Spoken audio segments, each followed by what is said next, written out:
Selamat datang kembali. Kali ini kita ada di segmen kedua dari pertemuan kedua di mata kuliah Komputasi Oceanografi, masih membahas mengenai pendahuluan komputasi, tapi kali ini kita akan lebih fokus kepada skema biner bagian yang pertama. Setelah sebelumnya tadi kita membahas mengenai sistem komputer itu seperti apa, mulai dari definisinya hingga akhirnya sistem berjalan di komputer itu seperti apa, kita kali ini akan membahas mengenai skema biner, yaitu skema yang digunakan oleh komputer untuk menyimpan, merecall, hingga akhirnya memproses data. Mari kita mulai. Ini adalah contoh dari penggunaan skema binari atau angka-angka biner. Bisa kita lihat hanya ada angka 0 dan angka 1, tapi dalam satu rangkaian kata mungkin, atau mungkin bukan rangkaian kata, dalam rangkaian nomor atau angka yang sangat panjang. Bisa kita lihat ini beberapa banyak angka yang ada di sini, tapi ini biasanya mewakili satu angka dalam satu baris. Sebelum kita melangkah lebih jauh mengenai membahas biner ini apakah kalian tahu sebelumnya apa itu perbedaan bit dan byte? Mungkin ini sering kalian temukan misalkan bit di sistem operasi komputer. Mungkin ada yang komputernya menggunakan Windows 7 32 bit, tapi ada juga yang menggunakan Windows 10 64 bit. Bisa jadi sangat berbeda. Kemudian kalian juga bisa menemukan, misalkan kalian punya hard disk eksternal atau mungkin USB, 1 GB, 2 GB. Nah, apa perbedaan bit dan byte ini? Bit atau kependekan dari binary digit adalah basic unit of information atau unit terkecil dari sebuah informasi dalam dunia computing dan digital communication, dalam dunia komputasi dan juga komunikasi digital. Sedangkan byte itu lebih besar, yaitu 1 byte itu berisi 8 bit yang berurutan, yang berisi angka atau nilai sebesar 0 atau 1. Jadi bit adalah basic unit atau unit terkecil dari informasi yang bisa disimpan atau bisa diterima oleh komputer, sementara byte adalah 8 bit. Jadi jangan tertukar ya. Kemudian ini adalah gambaran seberapa besar dari kata, misalkan hal-hal yang sering kalian temukan dan diartikan dalam byte. 1 byte adalah 0 sampai 8 bit atau 8 bit. Kemudian satu word atau satu kata itu biasanya memuat hingga 16 bit. Kemudian double word, kata yang lebih panjang itu bisa sampai 31. Sementara quote word, kata yang lebih panjang lagi, bisa sampai 63. Ini hanya gambaran saja. Kemudian kita mulai masuk ke perhitungan angka dalam sebuah skema atau dalam sebuah dunia komputasi. Umumnya kalau kita misalkan menuliskan 485, kita mungkin langsung bisa menulis 485 saja. Tapi ini adalah skema atau format dalam format desimal. Kita kan 485,0 sebenarnya. Nah, 485 ini kita bisa breakdown juga sebagai 4 kali 100 ditambah 8 kali 10 ditambah 5 dikali 1. Atau kalau kita menggunakan sistem basis 10, 4 dikali 10 pangkat 2 ditambah 8 dikali 10 pangkat 1 ditambah 5 dikali 10 pangkat 0.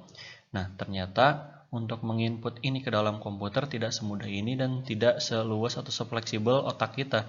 Jadi kita harus ada penyesuaian-penyesuaian, yaitu menggunakan sistem biner.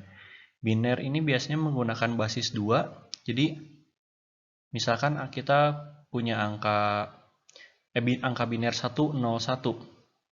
Menggunakan basis 2 kita jadi 1 dikali 2 pangkat 2 ditambah 0 dikali 2 pangkat 1 ditambah 1 dikali 2 pangkat 0. Ternyata 101 kalau ditambahkan adalah 5. Kemudian yang selain yang sudah kita bahas tadi pada slide sebelumnya, ada dua jenis lainnya untuk non-decimal numeration system yang penting atau yang sering digunakan juga dalam computer system, yaitu oktal dan juga heksadesimal. Untuk oktal ini digunakan adalah sistemnya 8 digit, 0 sampai 7. Ini ada 8 digit, kita mulai dari 0. Kemudian heksadesimal dari 0 sampai 16, sebenarnya 16 digit. Hanya saja 0 sampai 9 berupa angka dan 10 sampai 15 karena sudah masuk 2 digit diwakili oleh huruf, yaitu A sampai dengan F.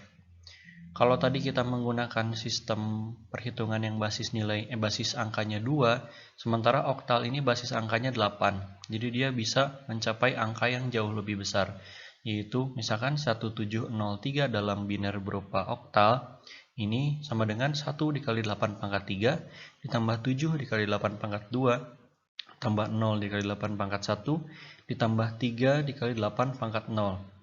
Ketika kita tambahkan, ternyata 1703 dalam sistem oktal itu sama dengan 963. Sebelum kita membahas tabel yang ada di samping ini, kita coba lihat dulu. Tadi kita sudah membahas oktal, tapi heksadesimal belum. Nah, heksadesimal ini cara penggunaannya. Misalkan kita punya angka atau kita punya biner 5E4. Dalam hal ini basisnya 16. Berarti 5 dikali 16 pangkat 2 ditambah E itu adalah 14. Coba kita lihat sini. E itu adalah 14.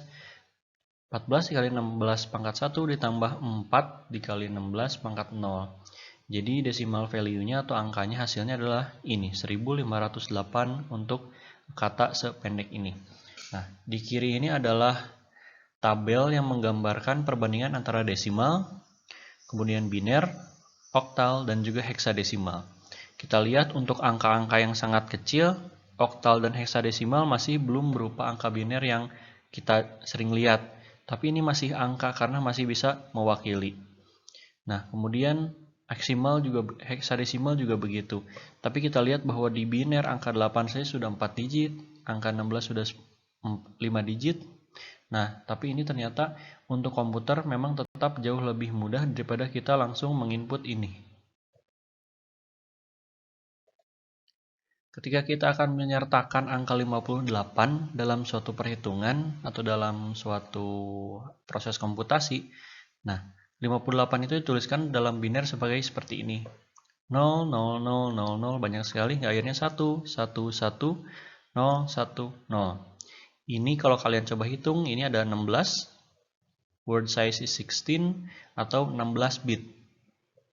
Nah, dalam 16 bit ini kita bisa menuliskan angka sangat banyak, 0 dan 1, untuk merepresentasikan angka apa yang akan kita gunakan. Dalam hal ini adalah 58, dan bitnya atau word size-nya adalah 16 bit. Sekian untuk segmen kali ini, terima kasih.